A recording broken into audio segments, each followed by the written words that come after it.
Gracias también a nuestros disertantes, gracias a todos los que están viéndonos.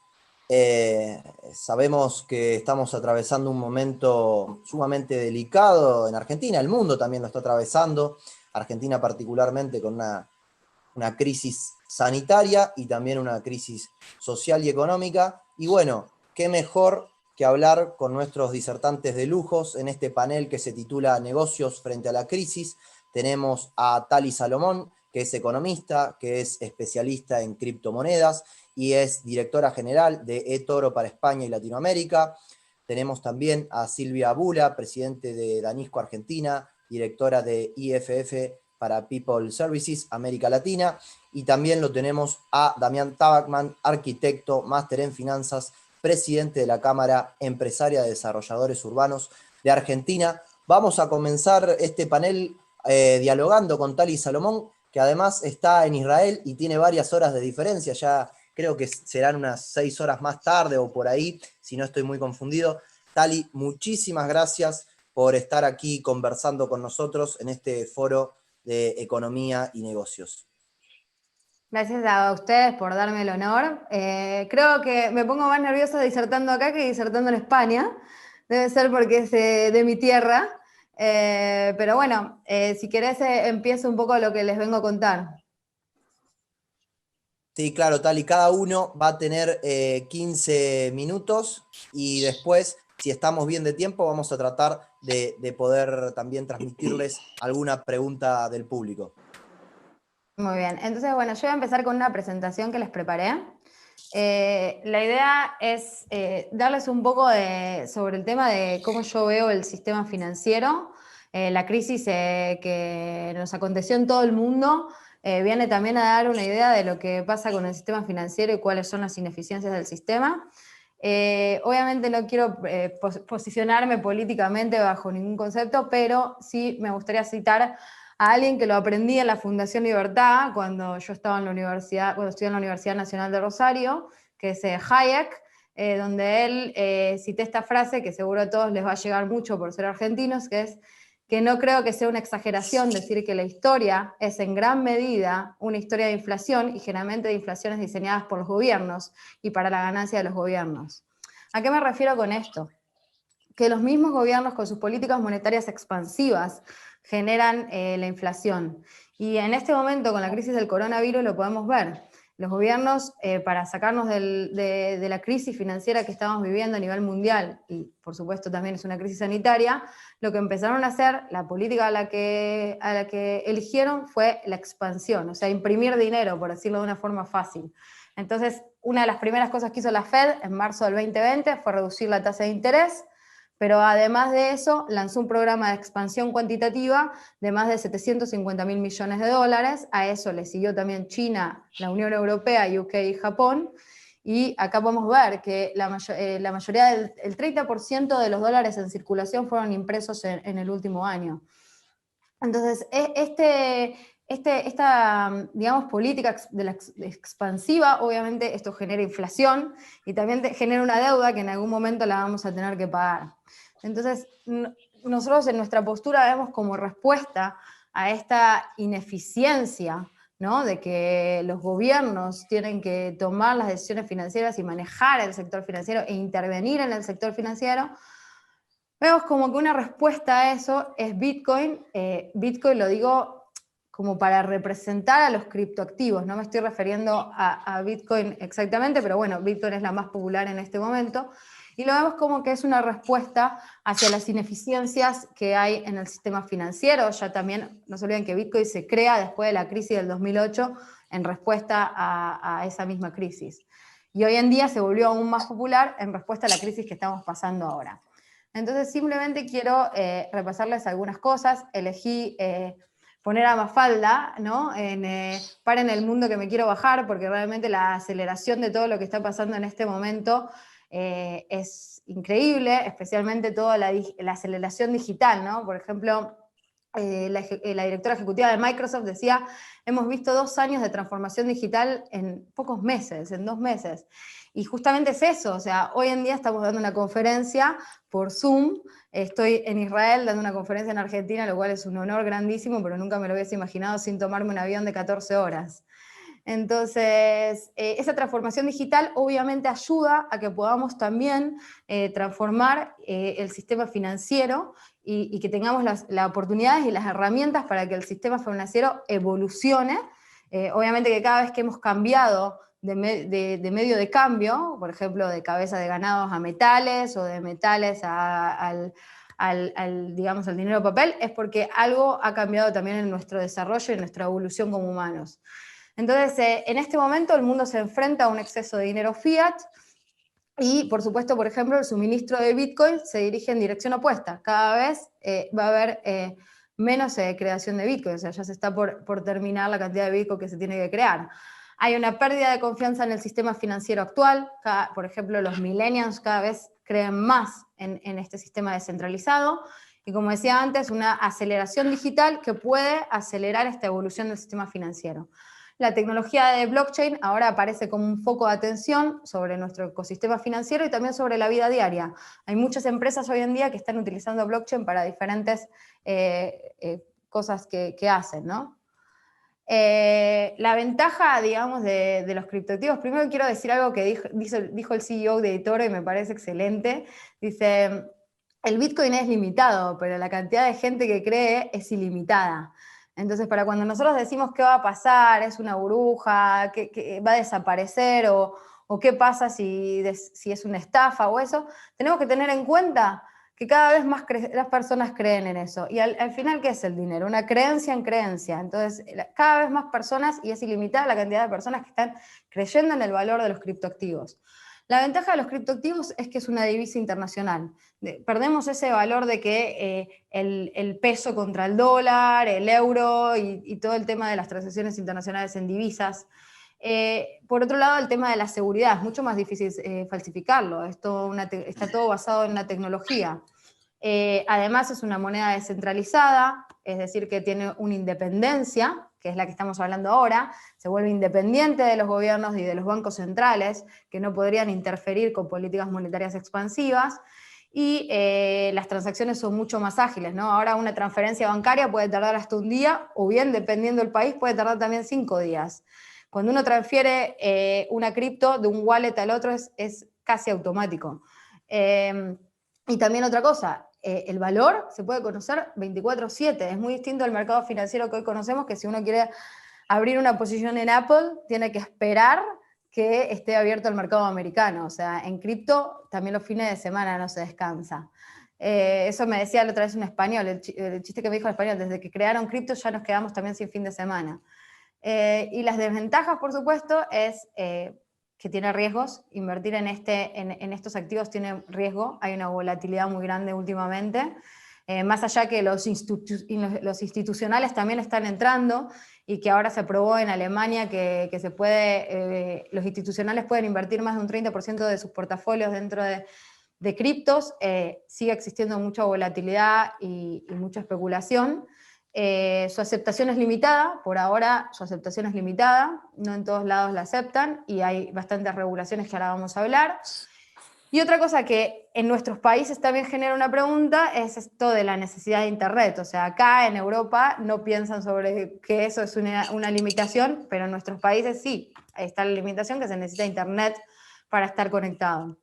Y por otro lado, que últimamente también se puede utilizar para cuestiones ilegales. Entonces, algo que me parecía importante remarcarles es qué es lo que está pasando a nivel mundial con las regulaciones, porque obviamente que da un poco de miedo todo este nuevo mundo, nosotros somos protagonistas de un cambio y entonces tenemos que entender qué es lo que está pasando. Primero que nada, es algo descentralizado. Se supone que no les interesaría la regulación, ¿no? Yo tuve la oportunidad de conocer a Buterin Vitalik, que es el creador de Ethereum, y cuando Buterin crea Ethereum, trabajaba con el CEO de Toro y Johnny le dice, te está yendo en contra de lo legal, ¿no? Porque son contratos inteligentes. Y Buterin le dijo, y si igual esto no va a estar regulado. si esto es descentralizado. Pero igualmente sí, a nivel mundial se está buscando una forma de regular. En Asia podemos ver que ya existe una regulación de cripto. Francia fue el primer país en Europa, uno de los primeros países en Europa en tratar de darle un marco legal a cripto, empieza en el 2013 con el tema. Hoy en día Francia exige a las empresas que ofrecen criptoactivos estar registradas en el regulador francés, y además hay que tener en cuenta que para el regulador francés la cripto sí tiene carga tributaria, aproximadamente de un 33%, se la considera como otro activo, como por ejemplo como la adquisición de una acción. En Holanda también el regulador hoy exige a las empresas a estar registradas en el regulador holandés para ofrecer criptos reales a sus clientes. Alemania está solicitando que para otorgar la custodia de las criptos a las empresas que ofrecen a sus clientes criptos reales tienen que tener una subsidiaria local en Alemania y un anti-money laundering officer que chequee todo lo que está pasando con esas criptos y hacia dónde se dirigen, y registro de las direcciones de las wallets. En otros países como Estados Unidos, UK, España o bien Latinoamérica todavía se está discutiendo eso. En México escuché que hay una ley de fintech para el tema de la tributación, pero en realidad si por ejemplo revisamos en Argentina nuestro esquema tributario, en ningún lugar especifica por ahora, excepto que hayan hecho un cambio hace muy poco, especifica que por comprar criptos o por la tendencia de cripto también tenemos que carga impositiva. Entonces es algo que todavía tiene un gran recorrido para adelante. Pero otra cosa que les quería dejar importante acá es que recuerden que al final todo está en el sistema. Es decir, cuando todo el mundo piensa que las criptos son la forma de evadir el sistema y de mover el dinero de aquí o allá, o cuando veo que en Argentina compramos Bitcoin y las mandamos para acá o para allá, todo está registrado, es un sistema, no es como el dinero en papel, que uno lo puede mover de una mano a la otra y nadie te ve. Esto es el blockchain es como, lo traducen como una cadena de valores, ¿no? Pero es como un libro diario contable en un sistema donde está todo registrado. Al final, si quieren encontrar la dirección de donde viene la transacción, tienen la dirección, tienen el IP, y todo se puede traquear. Entonces esto es algo que también les quería dejar en claro a la hora de cuando si eligen invertir en los criptoactivos, que tengan que tener en cuenta eso, que al final es traqueable y que las regulaciones están intentando tener un marco que va a ser tributable en algún momento en todos los países, y que por supuesto es una inversión de alto riesgo, pero sí se ve como el futuro del mercado financiero. Y lo que normalmente en este momento recomiendan en portafolios de inversión es tener una exposición de hasta el 5% debido a la volatilidad que generan estos criptoactivos. Entonces, espero que no haya llevado más tiempo, traté de hacerlo lo más rápido y corto posible. Muchísimas gracias, Tali. Vamos a continuar ahora con los 15 minutos de Silvia Bula, presidente de Anisco Argentina. Silvia, tenés 15 minutos para exponer. Bueno, muchas gracias, Nacho. Bueno, muchas gracias a la Fundación por la invitación. A algunos les comenté que hace muchísimos años conozco la Fundación. Soy egresada de la Universidad Nacional de Rosario y también tuve la oportunidad de pasar varias veces por distintos eventos organizados por la Fundación. Así que muy feliz y gracias. Bueno, me toca a mí reflexionar un poco sobre negocios y personas frente a la crisis, negocios y liderazgos. Y lo hago desde mi propia experiencia, pero también las experiencias comunes que hemos acumulado todos.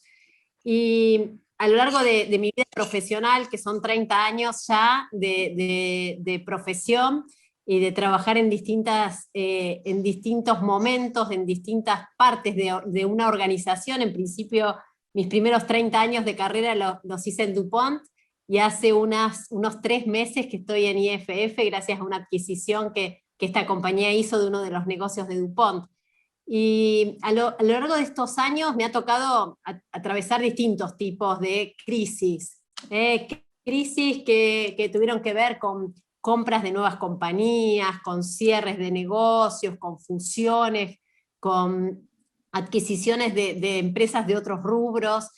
Y todas estas transformaciones me tocó atravesarlas desde el área de recursos humanos, y estos últimos 3 años como presidente de DuPont y ahora de Danisco dentro de IFF. Así que lo he vivido con muchísima intensidad. Debo reconocer que la ventaja de estar en una gran compañía, una compañía global, te da manuales de crisis de todo, ¿no? Teníamos crisis para distintas situaciones, terremotos, y estaba el de pandemia y nunca pensamos que iba a ser eso. Estaba la crisis del año 2000, algunos que nos ha tocado atravesarla desde nuestra vida profesional, decíamos, bueno, pero ¿cómo es esto? Va a ser una crisis terrible el año 2000, bueno, y pasó, y vemos esta crisis actual, y no, nos parece que nada compara con esta situación actual. Teníamos la crisis, muchas empresas vivimos la crisis del H1N1, y también era una gran crisis, una pandemia, pero realmente cuando vemos lo que estamos atravesando aún en el mundo, y en el mundo tal y de este lado todavía se ve muy lejos ese momento en que nos saquemos los barbijos, y bueno, acá en esta parte del mundo aún transitando y aprendiendo, no solamente llevando este momento, sino también tomando el provecho para aprender. Y volviendo a esto de las comparaciones con crisis posibles, ¿no? Crisis internas a las empresas, crisis externas de los mercados, esta sí es bien, bien diferente, ¿no? Y yo traigo a colación a veces hablar un poco de la vida personal, ¿no? Nos trae ese dejo de realidad y comparación, ¿no? Mi hermana siempre dice que ella ha visto un montón de películas y series sobre pandemia, pero en ninguna los padres están frente a la computadora con los hijos intentando enseñarle a sumar, a restar, a que hagan la tarea y mostrársela a la profesora. Y la verdad es muy particular esta crisis. Creo que no había alcanzado toda la imaginación de los directores de Hollywood para crear algo tan parecido a la realidad actual, ¿no? Y en esta realidad actual, las empresas tuvimos que acompañar, estar cerca de los mercados, estar cerca de las comunidades y estar cerca de los empleados, siendo que nuestros mismos líderes también atravesaban la misma situación que el resto de los empleados, ¿no? Entonces, ¿hay una receta? No hay una receta, ¿no? Todos lo sabemos, lo hemos vivido este tiempo, ¿no? Las demandas para mantener a los empleados enfocados, aquellos que tenían que conectar desde sus casas de manera de teletrabajo, cuando no es un teletrabajo, porque no tenían quien cuide de sus hijos, de sus adultos mayores, de otras personas, realmente ha sido un gran desafío, ¿no? Y cómo es motivar, cómo es mantener la conexión con el propósito en estos tiempos ha sido todo un desafío. Y esa es mi reflexión que quiero hacer en este momento. Muchas de nuestras empresas han podido surfear la ola, han podido mantenerse, y algunas pocas también han podido crecer en la pandemia. La realidad más general es de empresas que han tenido que intentar sobrevivir. Algunas han tenido muchísimas restricciones para hacerlo. No necesito contar nada porque no estoy entrando en ningún terreno que sea desconocido para todos los que están escuchando en la reunión de hoy. Entonces, ¿cómo se sale, cómo se atraviesa estas crisis que tienen como etapas insospechadas? Empezamos en algunos momentos, por ejemplo, a planificar cómo va a ser el retorno, y el poder pensar en esto realmente nos da como una sensación de expansión personal.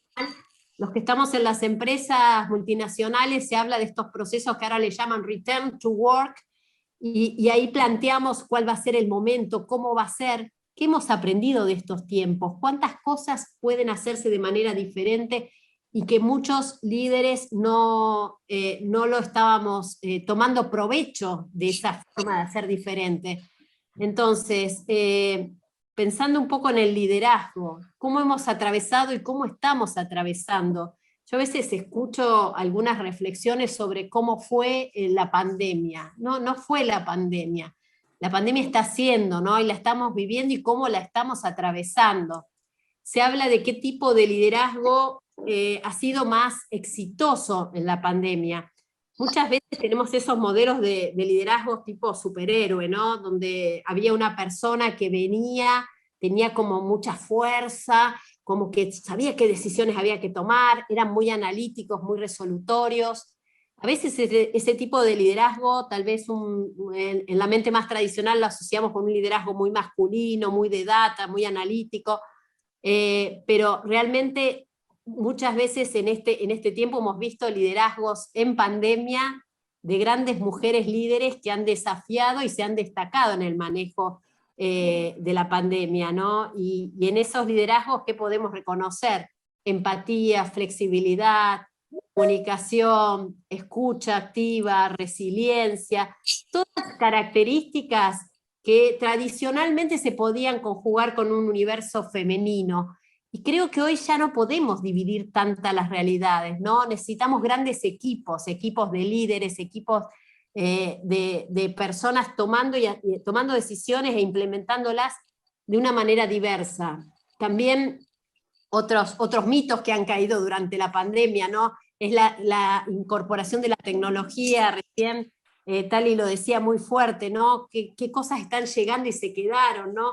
¿Qué cosas aceleraron? ¿Y cómo será ese regreso, ¿no? Ese regreso será con una presencialidad de qué tipo, ¿no?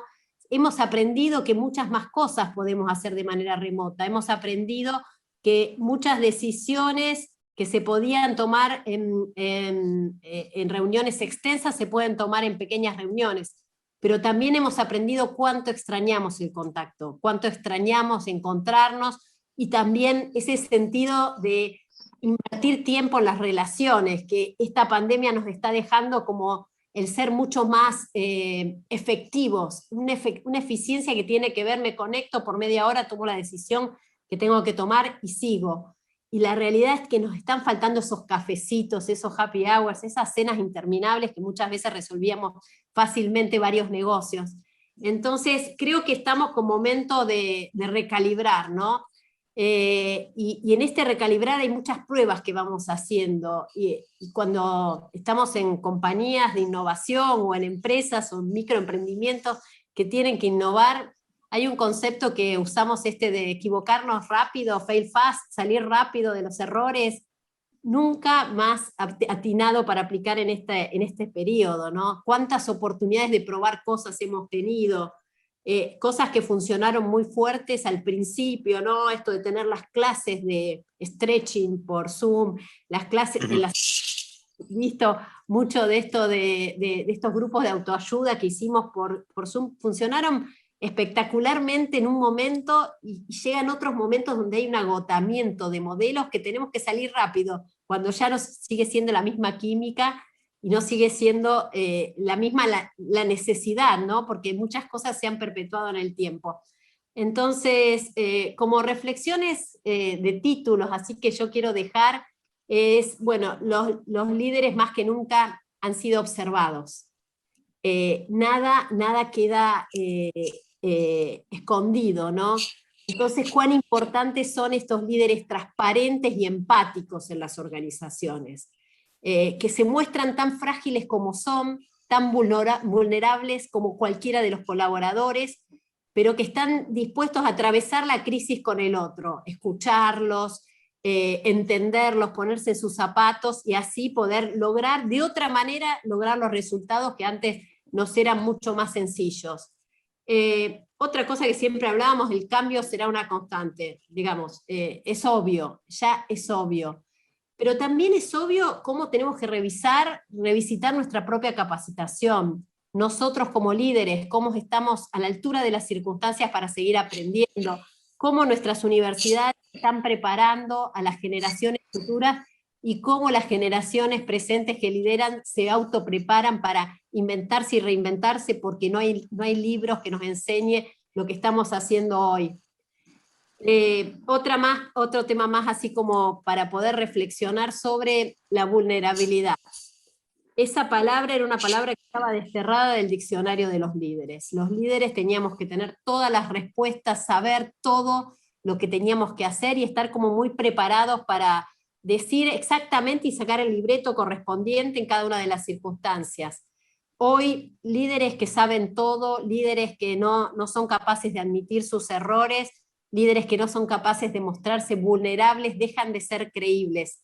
Por tanto, en las organizaciones estamos como reevaluando cuáles son las competencias de liderazgo que son mucho más adaptables a los nuevos tiempos que tocan, ¿no? Como la vulnerabilidad, la aceptación de la diversidad, y por sobre todo cómo somos capaces de estar como atentos a lo que pasa en el mundo exterior. Les cuento brevemente la experiencia del año pasado. Me tocó hacia mediados de marzo del año pasado. Me llama Gastón Remy, el que era en ese momento el CEO de Vista Oil and Gas, y me dice: Silvia, necesito que te unas a un proyecto. Somos unos cuantos y estamos preparando un proyecto junto con otros, con ONGs, junto con distintas organizaciones. Él era el presidente de IDEA en ese momento también. El proyecto todavía no tiene nombre, y vamos a unir distintas voluntades, pero necesitamos armar 1 millón de cajas. 1 millón de cajas para 1 millón de hogares, 1 millón de familias, 4 millones, 5 millones de personas que van a necesitar recibir alimento. A veces no es el foco de algunas ONG o organizaciones dar de comer. Siempre pensamos más, bueno, ¿qué herramientas dar para mejorar la empleabilidad? No, el foco era muy corto plazo y muy directo. Teníamos que preparar cajas para alimentar, y ahí se fue sumando gente de distintos lugares, organizaciones, gente con dinero, gente con tiempo, gente con ganas de ayudar, y se logró ese objetivo cuando ya era muy difícil, como decíamos, ya cuando ya ningún amigo nos atendía el teléfono porque ya le habíamos pedido dinero a todo el mundo. Se sumaron gente como Emanuel Ginóbili, Ricardo Darín, el Peque Schwarzman, y varios más, para ayudarnos a terminar el millón de dólares, mucho más que 1 millón de dólares, el millón de cajas que tuvimos que juntar para poder llegar a todas las personas que lo necesitaban en el cortísimo tiempo, antes que durante la cuarentena muy estricta.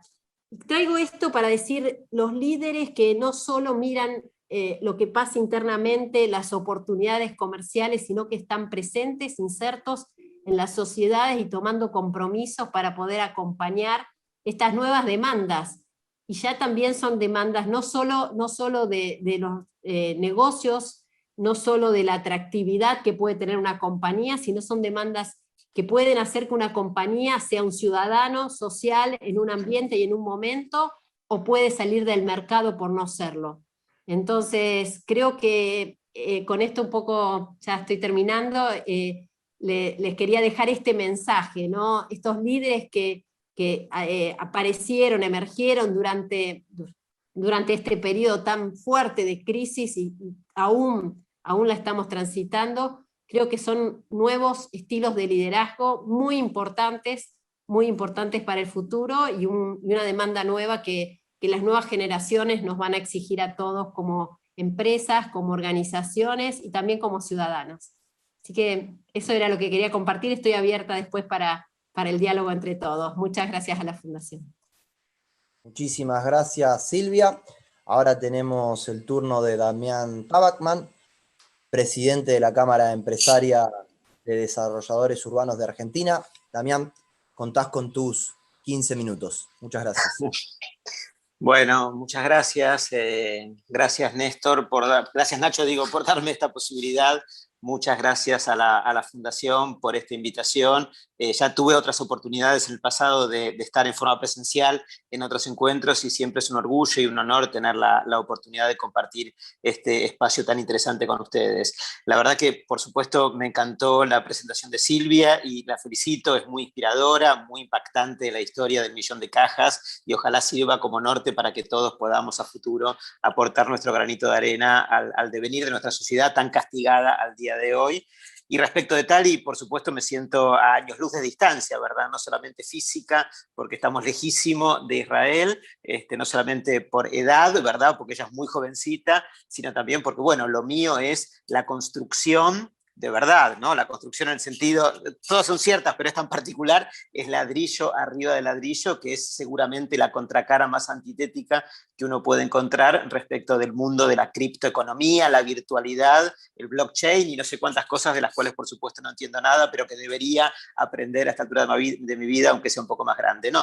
Mi tarea al día de hoy es, por un lado, por supuesto, liderar, como bien dijiste, Nacho, la Cámara Empresaria que agrupa a los desarrolladores inmobiliarios a nivel nacional, pero también tengo un rol internacional que no querría dejar de mencionar, y es que fuimos elegidos desde Argentina, y me toca a mí la responsabilidad de hacerlo, liderar una institución que se llama Adilatam, que es la institución que agrupa a las cámaras de desarrolladores inmobiliarios en toda Latinoamérica, con lo cual este rol de liderazgo, por lo menos en mi caso personal, se multiplica a nivel continental y me tiene, por supuesto, muy, muy angustiado, muy ocupado y también con muchísima dedicación para tratar de entender los problemas del mundo del desarrollo inmobiliario y los ladrillos desde México hasta Ushuaia, ¿verdad? Con una realidad tan diversa y en tantos casos tan Quiero tomarme unos minutos ahora para contarles un poco la situación de lo más terrenal que tenemos entre manos, al menos en mi mundo, que es el estatus del mundo del desarrollo inmobiliario en la Argentina, que hoy por hoy nos toca atravesar. Y lo cuento, empiezo contándolo desde Buenos Aires, un lugar en el cual desde el lunes pasado tenemos todas las obras paralizadas, así que estamos todos completamente en cuarentena de vuelta y con una situación súper conflictiva además, porque por supuesto que hay a esta altura del partido bastante menos apoyo gubernamental para quien deba parar las obras, de forma tal que se ha vuelto una situación conflictiva, incluso hasta con los el propio personal que trabaja en las obras, que al día de hoy tiene que quedarse por varias semanas en sus propias casas. Y esto viene a sintonizar con un contexto de mercado muy complicado y muy incierto, que hace que la propensión de la gente, sobre todo los argentinos, a invertir en ladrillos en Argentina en la actualidad se ha disminuido muchísimo, y esto lo estamos padeciendo, por supuesto, en cada uno de los proyectos inmobiliarios que están llevándose adelante en la actualidad en cada uno de los rincones de la Argentina. Es la propensión a invertir, es la propensión a poner más plata en la Argentina, es la dificultad que nos genera la nueva ley de alquileres, que entró en vigencia hace relativamente poco y que también es un gran desincentivo a muchos inversores a tener sus propiedades en alquiler, que por otra parte tienen rendimientos muy bajitos, a pesar de que para el inquilino la renta es muy cara, para el inversor o dueño de la propiedad el rendimiento que obtiene de ese dinero definitivamente es muy bajo, y todo esto se verifica en un entorno en el que además la pandemia está generando fuertísimas transformaciones en la manera de habitar, en la manera de utilizar los espacios para trabajar, en la manera de encontrar ámbitos de esparcimiento, de hacer compras, etcétera, etcétera, etcétera. O sea, todo ha cambiado muchísimo, está cambiando muchísimo, y a la hora de poner en marcha nuevos proyectos inmobiliarios, muy rápidamente nos encontramos con lo que podríamos denominar la obsolescencia prematura de muchos edificios que están planteados o que se han concebido para contextos distintos y que al día de hoy empiezan a lucir como inútiles, ¿verdad? Hace un ratito escuchábamos un comentario de Silvia respecto de qué pasa con las oficinas, el triunfo del home office, que en muchos casos puede ser súper eficiente, incluso hasta ser una buena noticia para muchas compañías que de repente pueden ahorrarse muchísima plata en términos de alquiler, pero para el dueño de las oficinas definitivamente es una horrible noticia, ¿verdad? Y esto impacta sobre las oficinas, impacta sobre la hotelería, que forma parte de nuestra tarea cotidiana, porque por supuesto que ahora Silvia con sus colegas, sus empleados y sus jefes habla por Zoom, entonces viaja menos por trabajo y en consecuencia nuestros hoteles están vacíos, básicamente, ¿no? Lo cual tampoco es debe ser una buena noticia para Silvia y su familia, pero una horrible noticia para el dueño de los hoteles, como es bastante obvio, ni hablar de lo que sucede en los microcentros, ¿verdad? Bueno, yo soy de Buenos Aires, no soy de Rosario, pero bueno, realmente caminar por el microcentro de Buenos Aires es patético, ¿verdad? Es decir, bueno, lo habrán visto en los diarios, alguno habrá tenido la oportunidad de acercarse a Buenos Aires, un ámbito geográfico gigantesco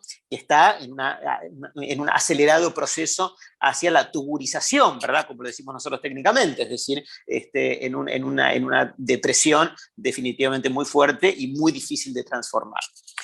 En este contexto, ¿cuáles son los espacios en donde vemos oportunidades para el negocio inmobiliario? Hay un primer elemento que no puedo dejar de mencionar, que tiene que ver con la coyuntura, con la más estricta coyuntura que estamos atravesando en este momento. Recientemente se aprobó en el Congreso de la Nación, por unanimidad, una ley de blanqueo para la inversión en proyectos inmobiliarios. Estamos atravesando en la actualidad el proceso que se estableció para que la gente pueda blanquear su dinero e invertir en proyectos inmobiliarios. En realidad es un proceso que empezó en la práctica esta semana, que fue cuando empezaron a poder abrirse las cuentas bancarias aptas para el blanqueo, con lo cual entender los resultados que este blanqueo va a tener para la economía en su conjunto y para el sector de la construcción en particular es completamente prematuro poder hacerlo, pero definitivamente con nuestro termómetro muy de cerca de lo que está pasando en el minuto a minuto, vemos que hay gente que está aprovechando esta oportunidad para hacer inversiones inmobiliarias concretamente, y los bancos están abriendo las cuentas y se está depositando plata, con lo cual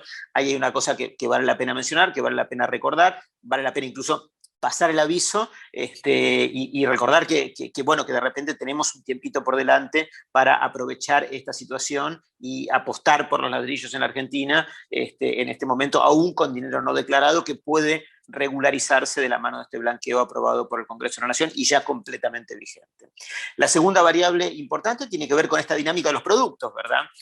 Por un lado tenemos productos claramente muy castigados por la coyuntura que estamos atravesando o por la pandemia que estamos sufriendo, pero algunos productos son los ganadores de este nuevo contexto y han sido los ganadores en materia de desarrollo inmobiliario. Por ejemplo, la fuerte tendencia a la suburbanización residencial, es decir, cuánta gente que viviendo en pequeños departamentos semi-hacinados, como también decía Silvia, estudiando, aprendiendo por la computadora, en pequeños departamentos sin siquiera un balcón, con los chicos y con marido y mujer o lo que fuera, las parejas que se armen todos trabajando juntos, bueno, una muy fuerte necesidad percibida por este tipo de familias y por tantos otros de encontrar una mejor calidad de vida, y esto ha disparado una demanda muy pronunciada en todas las grandes ciudades del mundo. Esto es en Buenos Aires, esto es en Rosario, esto es en París, en Manhattan o donde fuera, de la gente a adquirir lotes en urbanizaciones fuera de los centros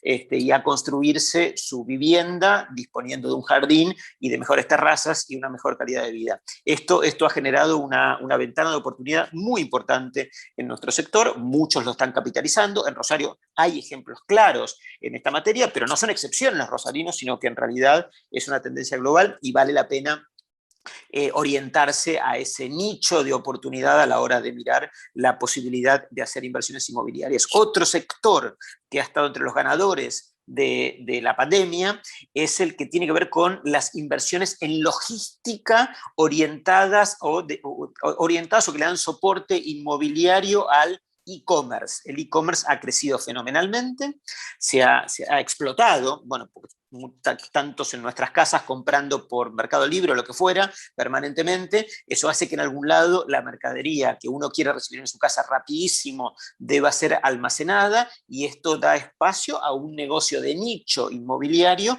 que ha tenido un crecimiento fenomenal en los últimos meses, probablemente en el último año, y esto es quien está dispuesto a fabricar, entre comillas, estos espacios de galpones y someterlos o alquilárselos o ponerlos en explotación de las compañías de e-commerce para darle el soporte de logística que estas compañías necesitan.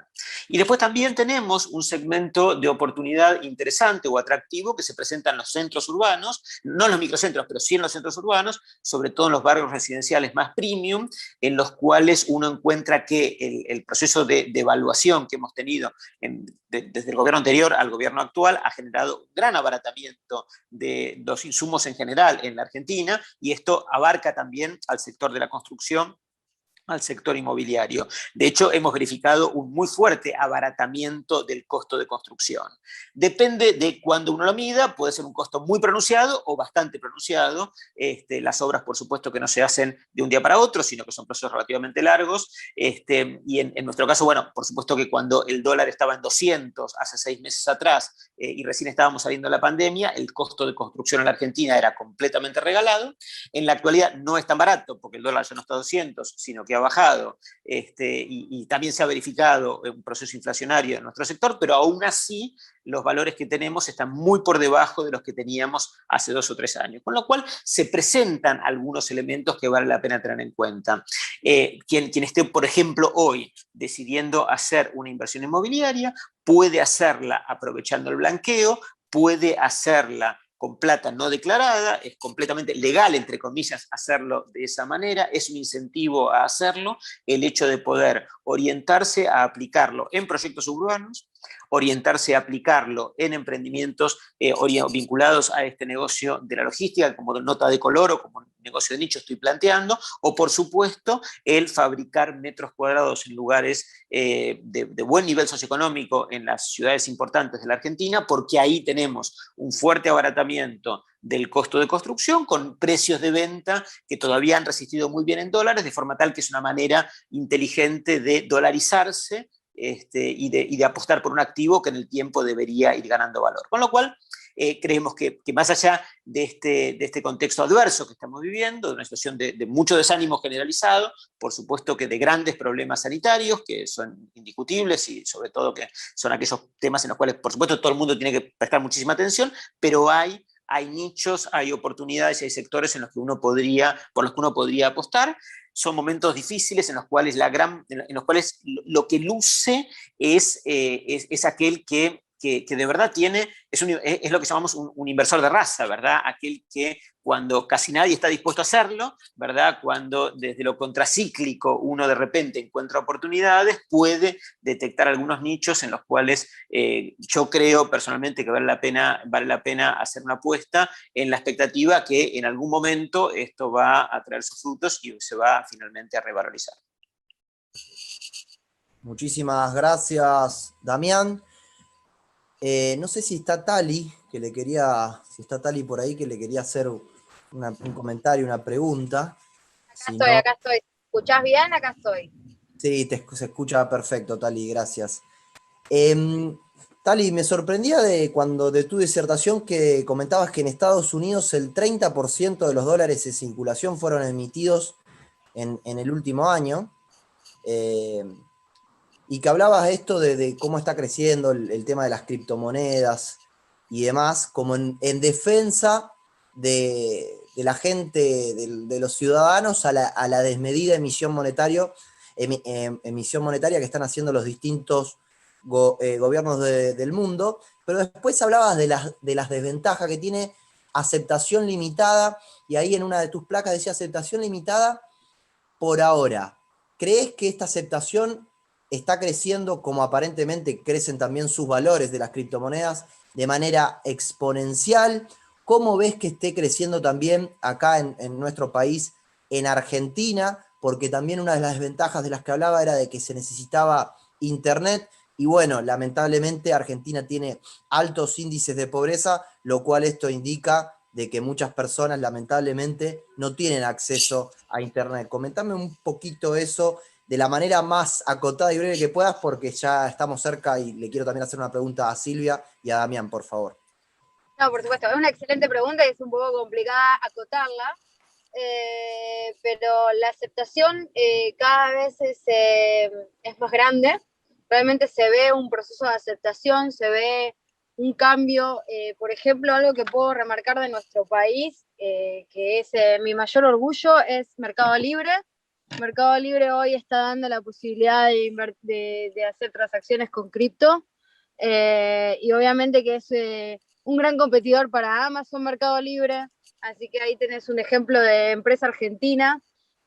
Por otro lado, se están haciendo un montón de aplicaciones en diferentes países, como el tema de hay un tema de vinos en España, se está pensando en la producción ganadera en Argentina a través de Ethereum.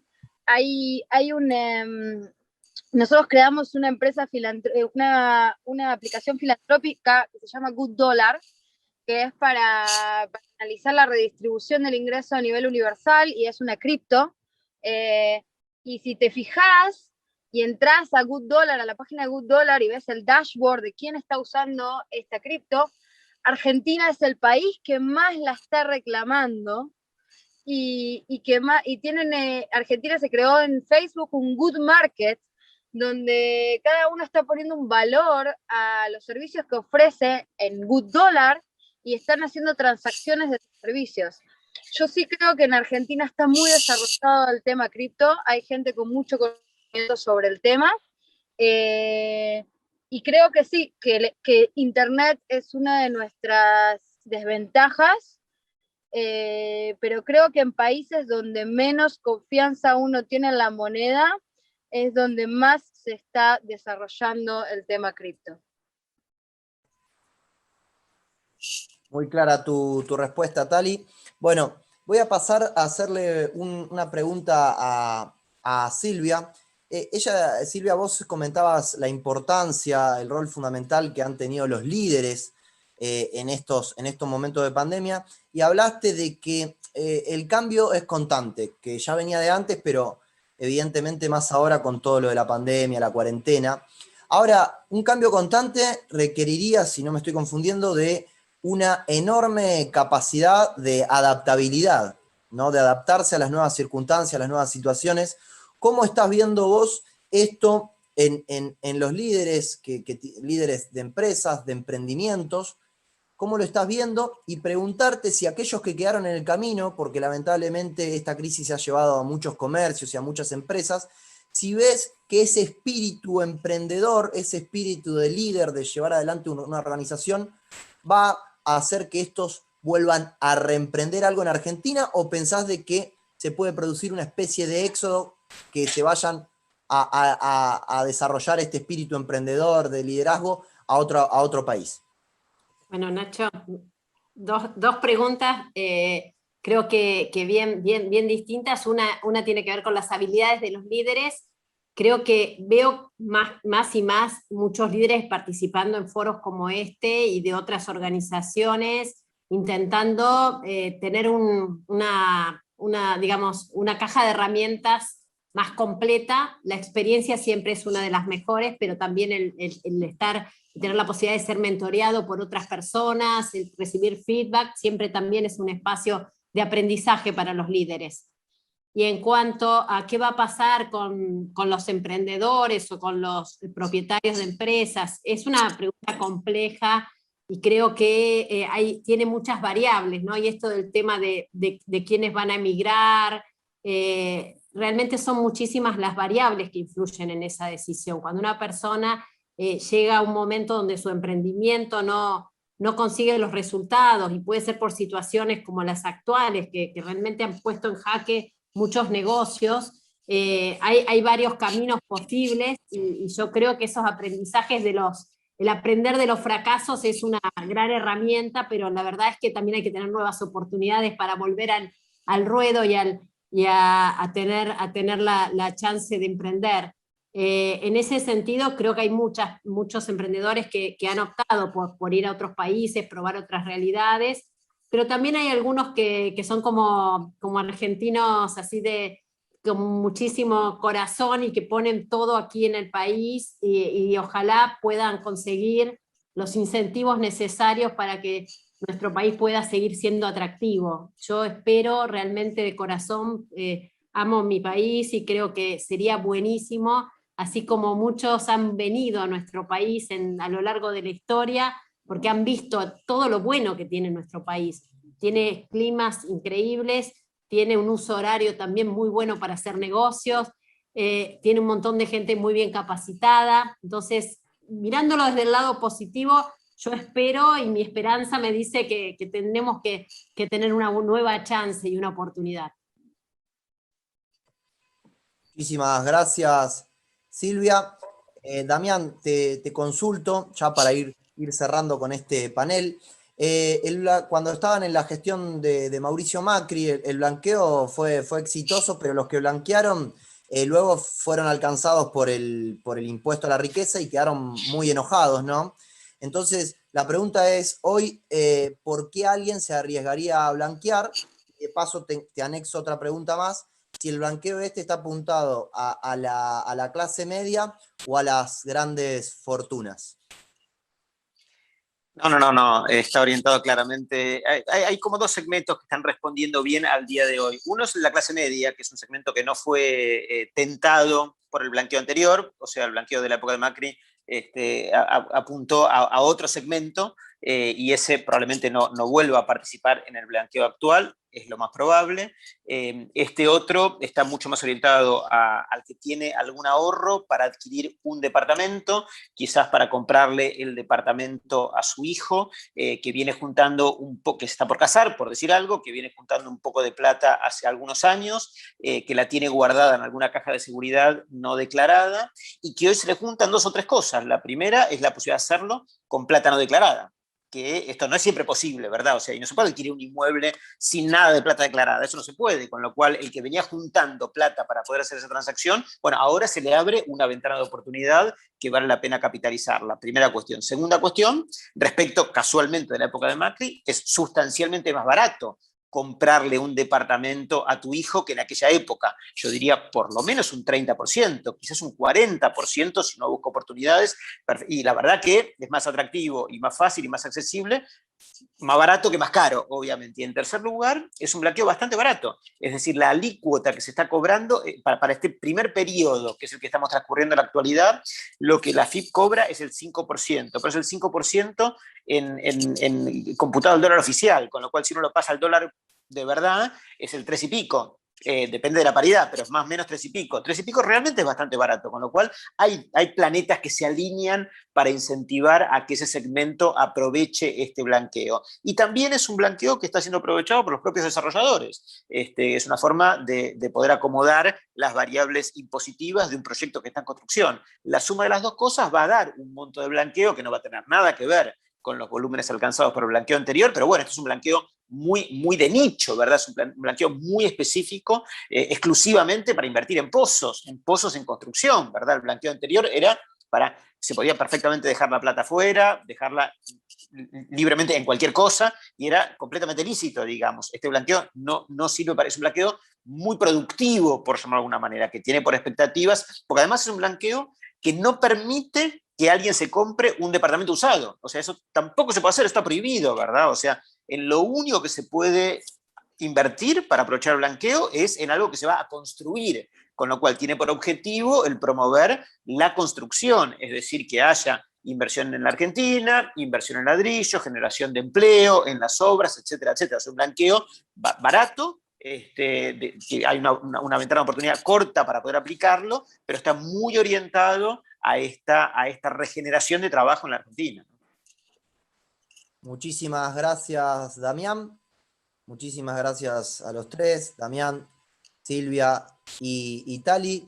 Ya le ponemos punto y seguido para continuar con el resto del foro. Muchísimas gracias a los tres, muchísimas gracias a todos los que están participando del evento. Les voy a pedir que se queden conectados unos minutos más y le devuelvo la palabra entonces a Garrett Edwards.